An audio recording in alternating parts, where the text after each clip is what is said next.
زید بن ارقم رضی اللہ عنہ سے روایت ہے کہ نبی صلی اللہ علیہ وسلم نے فرمایا، اللہ عز و جل کی کتاب ہی اللہ کی رسی ہے، جو اس کی پیروی کرے گا وہ ہدایت پر رہے گا اور جو اسے چھوڑ دے گا وہ گمراہی پر رہے گا۔ تو ہم سب کے لیے لازم ہے کہ ہم اللہ کی کتاب کو پکڑے رکھیں تاکہ ہم سیدھے راستے پر رہیں، صراط الذین انعمت علیہم، ان لوگوں کے راستے پر جن پر اللہ سبحانہ وتعالیٰ نے انعام کیا۔ قرآن مجید جو اللہ کی رسی ہے، اس کو پکڑنے کا مطلب کیا ہے کہ اس کو پڑھتے رہیں، اس کو سمجھتے رہیں، اس میں غور و فکر اور تدبر کرتے رہیں، کیونکہ کتاب کے آنے کا مقصد ہی یہی ہے۔ کتاب انزلناہ الیک مبارک لیدبروا آیاتہ ولیتذکر اولو الالباب، جو کتاب ہم نے آپ کی طرف نازل کی ہے بڑی برکت والی ہے تاکہ لوگ اس کی آیات میں غور و فکر کریں، اس کے اسرار کو جانیں، اس کی حکمتوں کو جانیں اور اہل عقل اس سے سبق حاصل کریں۔ حسن بصری رحمہ اللہ کہتے ہیں، قرآن اس لیے نازل کیا گیا تاکہ اس پر غور و فکر کیا جائے، لیکن عموماً ہم صرف اس کی قرأت یا حفظ کو ہی نیکی کا کام سمجھتے ہیں، اس کو سمجھتے نہیں ہیں، غور و فکر نہیں کرتے۔ تو وہ کہتے ہیں کہ یہ نازل ہی اس لیے کیا گیا ہے کہ اس پر غور و فکر کیا جائے، اس پر عمل کیا جائے، لیکن لوگوں نے اس کی تلاوت کو اپنا عمل بنا لیا، یعنی تلاوت ہی کو کافی سمجھ لیا ہے۔ امام ابن تیمیہ کہتے ہیں، جو ہدایت کی غرض سے قرآن میں تدبر کرتا ہے اس کے لیے حق کا راستہ واضح ہو جاتا ہے۔ یحییٰ ابن سعید سے مروی ہے، وہ کہتے ہیں کہ میں اور محمد بن یحییٰ بن حبان دونوں بیٹھے ہوئے تھے کہ محمد نے ایک آدمی کو بلایا اور اس سے کہا، مجھے وہ بتاؤ جو آپ نے اپنے والد سے سنا ہے۔ اس آدمی نے کہا، میرے والد نے مجھے بتایا کہ وہ زید بن ثابت جو ایک صحابی تھے ان کے پاس آئے اور ان سے پوچھا کہ آپ کا 7 دن میں قرآن مکمل کر لینے کے بارے میں کیا خیال ہے، یعنی 7 منزلیں جو ہیں تو 7 دن میں پڑھ لیا جائے۔ زید نے کہا، یہ اچھا کام ہے، لیکن میں اسے آدھے مہینے یا 10 دن میں پڑھ کر مکمل کروں تو یہ مجھے 7 دن میں پڑھنے سے زیادہ عزیز ہے، اور آپ مجھ سے پوچھیں کہ ایسا کیوں ہے؟ انہوں نے کہا، میں آپ سے پوچھتا ہوں کہ ایسا کیوں ہے؟ تو زید نے کہا، اس لیے تاکہ میں قرآن میں غور و فکر کروں اور اس کے مسائل پر رک کر تدبر کروں، غور کروں۔ تو قرآن مجید کی تلاوت کرتے ہوئے بھی کیا کرنا چاہیے؟ رک رک کر اس پہ غور کرنا چاہیے۔ اسی لیے تلاوت کا معمول بھی آپ ترجمے والے قرآن مجید سے بنا لیجئے، اور خصوصاً جہاں نیچے لفظ لفظ کا ترجمہ لکھا ہوتا ہے، تاکہ پڑھتے پڑھتے آپ رک جائیں اور اللہ سبحانہ تعالیٰ آپ سے کیا کہہ رہے ہیں اس پر غور و فکر کر سکیں، کیونکہ قرآن مجید کی تلاوت اور اس کی سمجھ لازم و ملزوم ہے۔ قرآن کا حق ادا ہی نہیں ہوتا جب تک کہ اس کو اس مقصد کے لیے نہ پڑھا جائے جس کے لیے وہ آیا ہے۔ تو اللہ تعالیٰ سے دعا ہے کہ اللہ تعالیٰ ہمیں اس کی توفیق عطا فرمائے۔ 10واں پارہ۔ اعوذ باللہ من الشیطان الرجیم، بسم اللہ الرحمن الرحیم، وَاعْلَمُوا أَنَّمَا غَنِمْتُم مِّن شَيْءٍ فَأَنَّ لِلَّهِ خُمُسَهُ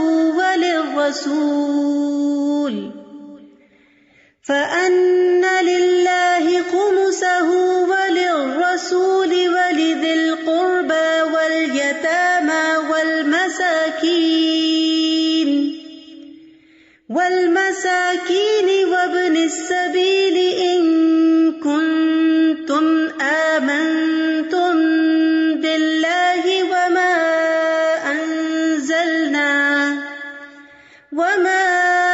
أَنزَلْنَا عَلَى عَبْدِنَا يَوْمَ الْفُرْقَانِ يَوْمَ الْتَقَى الْجَمْعَانِ وَاللَّهُ عَلَى كُلِّ شَيْءٍ قدیر۔ شروع کرتی ہوں اللہ کے نام سے جو بے انتہا مہربان نہایت رحم فرمانے والا ہے۔ جان لو کہ جو کچھ تم بطور غنیمت حاصل کرو تو اس کا 5واں حصہ اللہ کے لیے، رسول کے لیے اور اس کے قرابت داروں، مسکینوں اور مسافروں کے لیے ہے۔ اگر تم اللہ پر ایمان رکھتے ہو اور اس فتح و نصرت پر جو فیصلے کے دن ہم نے اپنے بندے پر نازل کی تھی، جبکہ دونوں لشکروں میں مقابلہ ہوا اور اللہ تعالیٰ ہر چیز پر قادر ہے۔ جنگ بدر ہی کے پس منظر میں آیات نازل ہوئی ہیں۔ جنگ بدر میں مسلمانوں کو مال غنیمت حاصل ہوا۔ اس وقت مال غنیمت کے بارے میں کوئی واضح قانون نہیں تھا، اس لیے اس بنا پر مسلمانوں میں آپس میں کچھ کشمکش بھی ہوئی اور ہر ایک نے اپنا حصہ جتانے کی کوشش کی، تو اس پر انہیں آپس کے تعلقات درست کرنے کے لیے کہا گیا، اور پھر تربیت کرنے کے بعد یہاں پر وہ طریقہ بتایا جا رہا ہے کہ مال غنیمت جو جنگ میں حاصل ہوگا وہ کس طرح تقسیم ہوگا۔ مال غنیمت پچھلی امتوں کے لیے حلال نہیں تھا، لیکن رسول اللہ صلی اللہ علیہ وسلم نے فرمایا میرے لیے مال غنیمت حلال کر دیا گیا، اور اس کی تقسیم کس طرح ہوگی کہ اس کے 5 حصے ہوں گے، 5واں حصہ اللہ کے لیے اور رسول کے لیے۔ اللہ کے لیے صرف برکت کے لیے یہاں پر آیا، ورنہ اللہ سبحانہ تعالیٰ تو خود سارے رزق کا مالک ہے، ہر چیز کا مالک ہے، اسے تو اس مال میں سے کچھ بھی نہیں چاہیے، لیکن یہ کہ 5واں حصہ جو خمس ہے وہ رسول اللہ صلی اللہ علیہ وسلم اور آپ کے قرابت داروں، مسکینوں، مسافروں کے لیے، اور پھر باقی جو ہیں حصے وہ جنگ میں شرکت کرنے والوں کے لیے ہیں، جن میں سے پیادہ جو ہے، جو پیدل ہے، اس کا 1 حصہ، اور جو گھڑ سوار ہے اس کے 2 حصے، ایک اس کا اور ایک اس کے گھوڑے کا خرچہ۔ اور اس طرح مال غنیمت کو تقسیم کرنے کا قانون دے دیا گیا۔ فرمایا اگر تم اللہ پر ایمان رکھتے ہو، یعنی اس کی صحیح تقسیم کا تعلق بھی ایمان کے ساتھ ہے۔ مال غنیمت امانت ہے۔ رسول اللہ صلی اللہ علیہ وسلم نے فرمایا مال غنیمت میں سے سوئی یا دھاگا یا اس سے بھی کم درجے کی چیز ہو تو وہ واپس کر دو، یعنی تقسیم سے پہلے کسی کو ایک سوئی بھی اس مال میں سے لینے کی اجازت نہیں۔ اور مال غنیمت میں خیانت سے بچو، کیونکہ وہ قیامت کے دن خائن کے لیے باعث عار اور ندامت ہوگی۔ اذ انتم بالعدوۃ الدنیا وہم بالعدوۃ القصویٰ، جب تم میدان جنگ کے اس کنارے پر تھے، یعنی مدینہ والی سائڈ پر، اور وہ دشمن پرلے کنارے پر تھے، یعنی جنگ بدر کی کچھ تصویر یہاں پیش کی جا رہی ہے۔ اور ابو سفیان کا قافلہ تم سے نیچے ساحل کی طرف اتر گیا تھا، اور اگر تم دونوں مسلمان اور کفار باہم جنگ کا عہد و پیمان کرتے، یعنی لڑنے کے لیے کوئی وقت مقرر کرتے، تو تم دونوں مقررہ وقت سے پہلو تہی کر جاتے، لیکن اللہ نے وہ کام پورا کرنا ہی تھا جو ہو کر رہنے والا تھا، یعنی 2 فریقوں کو جنگ بدر کے میدان میں لا کر ایک دوسرے سے بھڑا دیا، یہ اللہ کی تقدیر کا حصہ تھا، تاکہ جسے ہلاک ہونا ہے وہ دلیل کی بنا پر ہلاک ہو۔ یعنی اس میں بڑے بڑے سرداران قریش مارے گئے تھے، اور یہ ان کے لیے پیغمبر صلی اللہ علیہ وسلم کے ساتھ طرح طرح کی زیادتیاں کرنے کا ایک بدلہ تھا، یہ ایک عذاب تھا ان کے لیے۔ تو اللہ تعالیٰ کیا چاہتا تھا کہ ان کی قوت توڑ دے، اور جسے زندہ رہنا ہے یعنی اسلام کو، مسلمانوں کو، وہ بھی دلیل کی بنا پر زندہ رہے، اور اللہ تعالیٰ یقیناً سننے والا اور جاننے والا ہے۔ اے نبی صلی اللہ علیہ وسلم وہ وقت یاد کیجئے جب تمہارے خواب میں اللہ تعالیٰ تمہیں کافر تھوڑے دکھلا رہا تھا تاکہ مسلمانوں کا حوصلہ مضبوط رہے، اور اگر وہ آپ کو زیادہ دکھلاتا تو تم لوگ ہمت ہار دیتے اور اس معاملے میں جھگڑنا شروع کر دیتے کہ ہمیں مقابلہ کرنا بھی چاہیے یا نہیں، لیکن اللہ نے تمہیں بچا لیا، یقیناً وہ دلوں کے راز تک جانتا ہے اور کس طرح اللہ تعالیٰ مدد کرتا ہے۔ اور نبی کا خواب سچا بھی ہوتا ہے۔ اور یاد کرو جب تم دشمن سے ملے، اللہ نے تمہاری نظروں میں دشمن کی تعداد تھوڑی دکھلائی اور دشمن کی نظروں میں تمہیں تھوڑا کر کے پیش کیا، تاکہ وہ سمجھے کہ تھوڑے سے لوگ ہیں، ان کے ساتھ تو بہت بڑے مقابلے کی ضرورت نہیں، تاکہ اللہ وہ کام پورا کر دے جس کا ہونا مقدر تھا، اور سب کاموں کا انجام تو اللہ ہی کے پاس ہے۔ ساری قدرت اور طاقت اور ہر چیز کو کرنا تو اسی کے ہاتھ میں ہے۔ اس لیے زندگی میں جب کوئی مشکل وقت آئے اس کو پکارے، اس کی مدد حاصل کرے، اس کی طرف راغب ہوں، کیونکہ کرنا اس نے ہے۔ یعنی بہت سی چیزیں ہم سمجھتے ہیں کہ میرے کرنے سے یا کسی انسان کے کرنے سے ہی مسئلہ حل ہوگا۔ کوششیں اپنی جگہ ہوں، مسلمان میدان جنگ میں تھے، کوشش میں تھے، انہوں نے اپنا سب کچھ حاضر کر دیا تھا اسلام کے لیے، لیکن بتانا یہاں یہ مقصود تھا کہ صرف تمہاری کوششوں سے تمہیں یہ کامیابی حاصل نہیں ہوئی، بلکہ یہ اللہ سبحانہ تعالیٰ کی طرف سے آئی ہے۔ وَمَن نَّصْرُ إِلَّا مِنْ عِنْدِ اللَّهِ يَا أَيُّهَا الَّذِينَ آمَنُوا، اے ایمان والو، جب کسی گروہ سے تمہارا مقابلہ ہو تو ثابت قدم رہو۔ ثابت قدمی بڑی ضروری ہے. زندگی میں کوئی بھی کام انسان جم کے کرتا ہے تو کامیابی حاصل ہوتی ہے، چاہے وہ کچھوے کی چال ہی کیوں نہ چل رہا ہو. بہت سے لوگ بڑی بڑی ذہانتوں کے مالک ہوتے ہیں، بہت سے وسائل ان کے پاس ہوتے ہیں، لیکن زندگی میں کامیاب نہیں ہوتے، کیونکہ وہ مستقل مزاجی کے ساتھ کام نہیں کرتے، کام میں ثابت قدمی نہیں دکھاتے. کبھی ایک چیز شروع کر لیتے ہیں، آدھی کی کچھ کی، اور پھر اس کے بعد اس کو چھوڑ دیا، کچھ اور شروع کر دیا، پھر وہاں دل نہ لگا، کچھ اور شروع کر دیا. یونیورسٹی جاتے ہیں تو اپنی لائن چینج کرتے رہتے ہیں، کبھی ایک سبجیکٹ رکھ لیا، کبھی اس کو چینج کر کے کچھ اور رکھ لیا، اور کہیں کے بھی نہیں رہتے، اور اینڈ آف دا ڈے وہ کچھ کرنے کے قابل نہیں ہوتے. تو انسان دین کا معاملہ ہو یا دنیا کا معاملہ ہو، کسی چیز کو جب اختیار کرے تو شرح صدر کے ساتھ اللہ سے دعا کر کے، استخارہ کر کے، فَإِذَا عَزَمْتَ فَتَوَكَّلْ عَلَى اللَّهِ، جب عزم کر لو، پکا ارادہ کر لو کہ یہ کرنا ہے تو پھر کر کے چھوڑیں، مشکلات سے گھبرا کر اس کام کو چھوڑ نہ دیں. تو جب کسی گروہ سے تمہارا مقابلہ ہو تو ثابت قدم رہو. اور دوسرا کام وَاذْكُرُوا اللَّهَ كَثِيرًا، اور اللہ کو بکثرت یاد کیا کرو، یعنی اپنی ہمت بھی لگاؤ اور اللہ کی یاد بھی زیادہ سے زیادہ ہو تاکہ تم کامیاب رہو.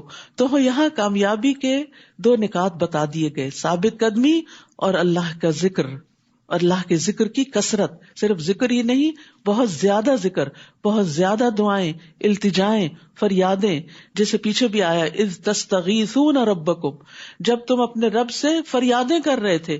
تو نبی صلی اللہ علیہ وسلم کون سی دعا کے ساتھ فریاد کر رہے تھے؟ یا حی یا قیوم برحمتک استغیث، تیری رحمت کی میں فریاد کرتا ہوں، تو اپنی رحمت برسا دے. تو یہ کلمہ جو ہے، اس سے جب دعا کی جاتی ہے تو قبولیت پاتی ہے. یہ فریادی کلمات ہیں. انسان اللہ سے فریادیں کرتا ہے تو جہاں کہیں کو مشکل پیش آئے، لوگوں کے پاس جانے اور بتانے کی ضرورت نہیں ہے، براہ راست اللہ سبحانہ تعالیٰ سے اپنا تعلق قائم کریں، کیونکہ ساری چیزوں کا مالک وہی ہے، کرنا اسی نے ہے. کوشش کے ساتھ خوب خوب دعائیں. اور کیا ہے کامیابی کے لیے کرنے کے کام؟ وَأَطِيعُوا اللَّهَ وَرَسُولَهُ، اور اللہ اور اس کے رسول کی اطاعت کرو. اور کیا نہیں کرنا؟ وَلَا تَنَازَعُوا، اور آپس میں جھگڑا نہ کرو. فَتَفْشَلُوا، ورنہ بزدل ہو جاؤ گے. یعنی اس چیز سے سختی سے بچنے کی ضرورت ہے کہ جو ٹیم کوئی کام کرنے کے لیے نکلے ان کے دل آپس میں جڑے ہوئے ہوں، ایک دوسرے سے نفرت نہ ہو، ایک دوسرے کو کاٹنا نہ ہو. وَتَذْهَبَ رِيحُكُمْ، آپس کی لڑائیوں سے، خواہ وہ کسی گھر کے اندر ہو، کسی جماعت کے اندر ہو، اس سے کیا ہوتا ہے؟ تمہاری ہوا اکھڑ جائے گی، تمہارا روب جاتا رہے گا، تمہاری عزت برباد ہو جائے گی.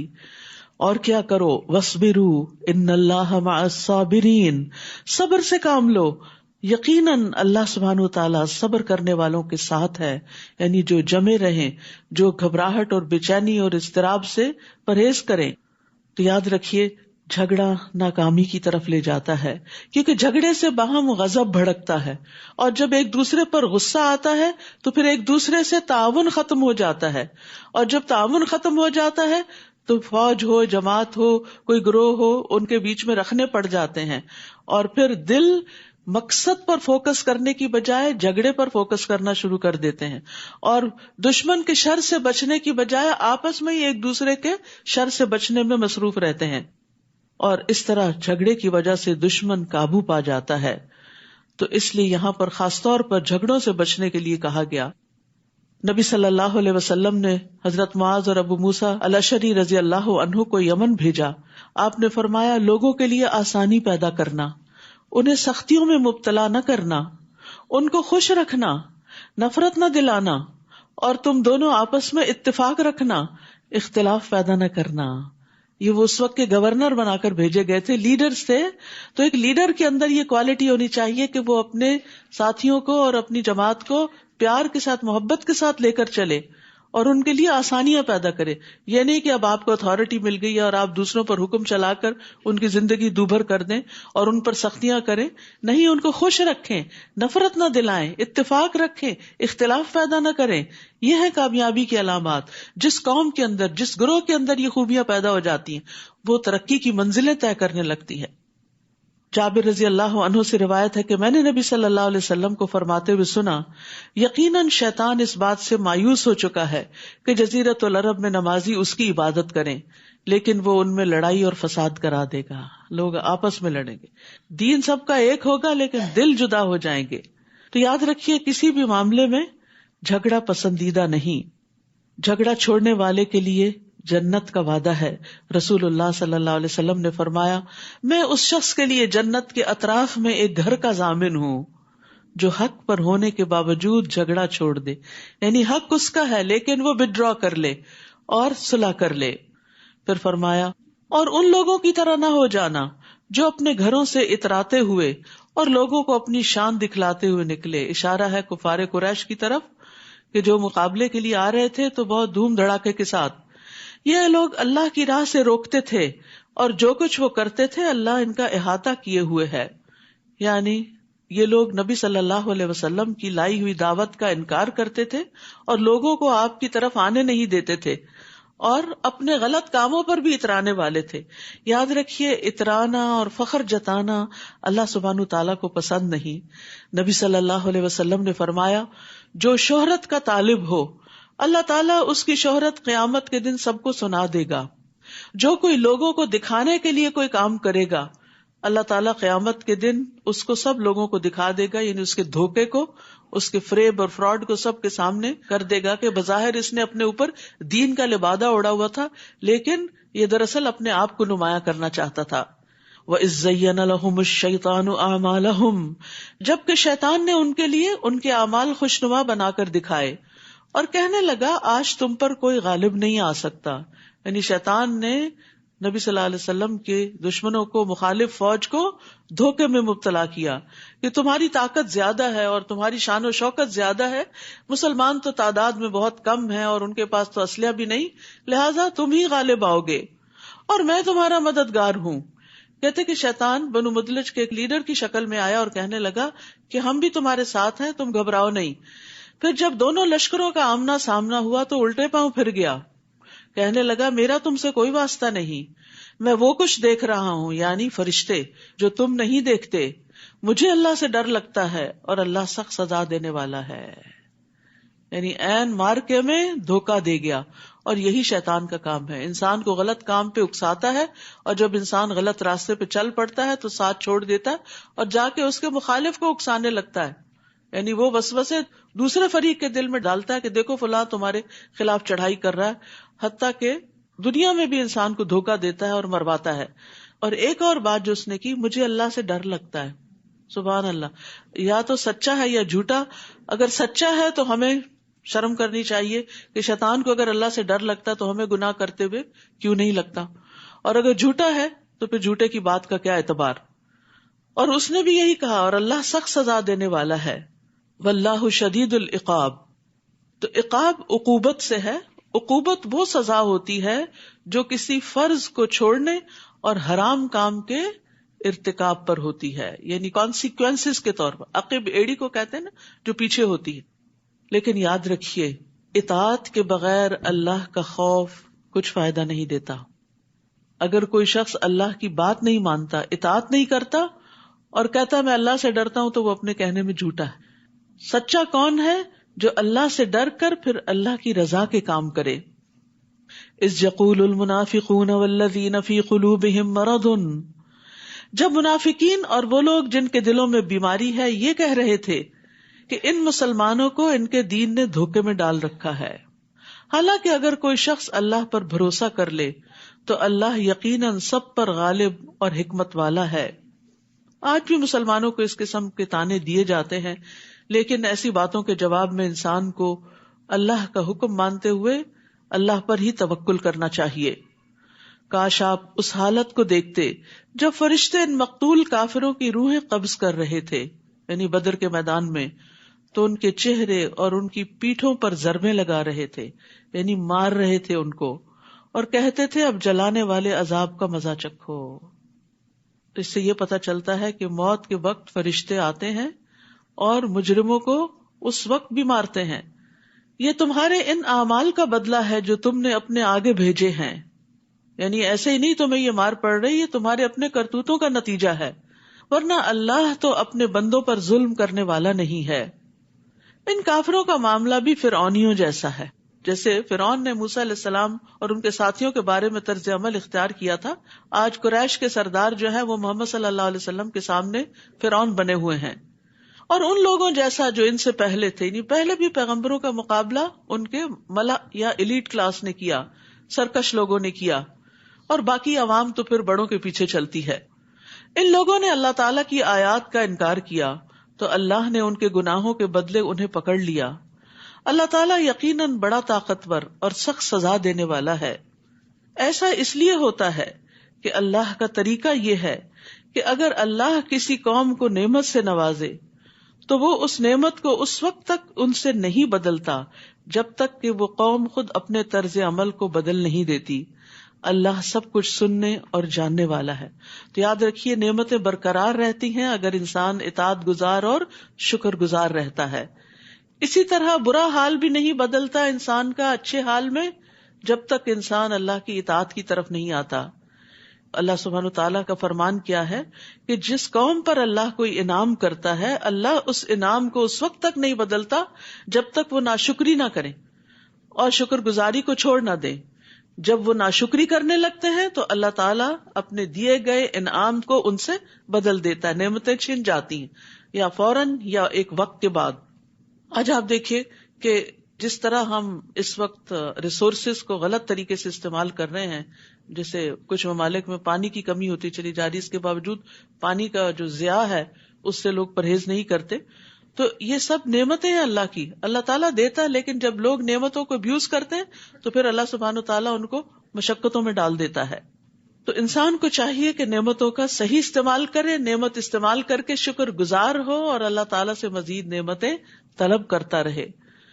تو دنیا اور آخرت میں خیر کا باعث بننے والی نعمتوں کا سوال کرنا چاہیے. انس رضی اللہ عنہ کہتے ہیں کہ ایک مرتبہ رسول اللہ صلی اللہ علیہ وسلم اپنے کسی صحابی کی عیادت کے لیے تشریف لے گئے. وہ چوزے کی طرح ہو چکے تھے. تو آپ نے ان سے پوچھا کیا تم اللہ تعالیٰ سے کوئی دعا مانگتے تھے؟ اس نے کہا جی ہاں، میں یہ دعا مانگتا تھا کہ اے اللہ تو نے مجھے آخرت میں جو سزا دینی ہے وہ دنیا میں ہی دے دے. تو رسول اللہ صلی اللہ علیہ وسلم نے اس سے فرمایا تم اللہ کے عذاب کی طاقت نہیں رکھتے؟ تم نے یہ دعا کیوں نہ کی اللہم ربنا آتنا فی الدنیا حسنہ وفی الآخرۃ حسنہ وقنا عذاب النار. یعنی سزا نہیں کبھی مانگنی چاہیے بلکہ بھلائیاں مانگنی چاہیے. مصیبت اور پریشانی میں بھی اللہ تعالیٰ سے عافیت مانگنی چاہیے، بیماری ہو تو شفا مانگنی چاہیے. كدأب آل فرعون والذین من قبلہم كذبوا بآیات ربہم فأہلکناہم بذنوبہم واغرقنا آل فرعون وکل کانوا ظالمین. ان لوگوں کا معاملہ یعنی نبی صلی اللہ علیہ وسلم کے ان دشمنوں کا معاملہ بھی آل فرعون جیسا ہے اور ان لوگوں جیسا جو ان سے پہلے تھے، یعنی پچھلے انبیاء کے جو دشمن تھے. انہوں نے اپنے رب کی آیات کو جھٹلایا تو ہم نے انہیں ان کے گناہوں کی پاداش میں ہلاک کر دیا اور فرعون کی قوم کو غرق کر دیا، کیونکہ فرعون ان سب کے مقابلے میں زیادہ سخت دشمن تھا اور یہ سبھی لوگ ظالم تھے. تو کفار قریش کو بتایا یہ جا رہا ہے کہ آج تمہارے سامنے بھی وہی انجام آ رہا ہے جو پچھلے انبیاء کے مخالفین کا انجام ہوا تھا کہ ان کی قوموں کو تباہ کر دیا گیا تھا. لیکن محمد صلی اللہ علیہ وسلم کی قوم میں سے جو ایمان لائے ان کو بچا لیا گیا اور جنہوں نے نہیں مانا ان میں سے کچھ جنگ بدر میں مارے گئے اور کچھ آگے سورۃ توبہ میں آپ کو پتہ چلے گا کہ ان کے ساتھ کیا انجام ہوا. ان کو مہلت دینے کے بعد ان کو دھمکی دی کہ اگر تم نہیں مانتے تو یا نکل جاؤ یا تمہیں ختم کر دیا جائے گا. اللہ کے ہاں بدترین جانور، انسان نہیں کہا، بدترین جانور وہ لوگ ہیں جنہوں نے حق کا انکار کر دیا پھر وہ ایمان لانے پر تیار نہیں. یعنی رسول کو اپنے سامنے پا کر، قرآن کو اپنے سامنے پا کر، سارے دلائل دیکھ کر پھر بھی نہیں مانے تو پھر ایسے لوگ انسان ہی نہیں. وہ لوگ جنہوں نے آپ سے عہد کیا پھر وہ ہر بار ہی اپنے عہد کو توڑ دیتے ہیں اور اللہ سے ڈرتے نہیں.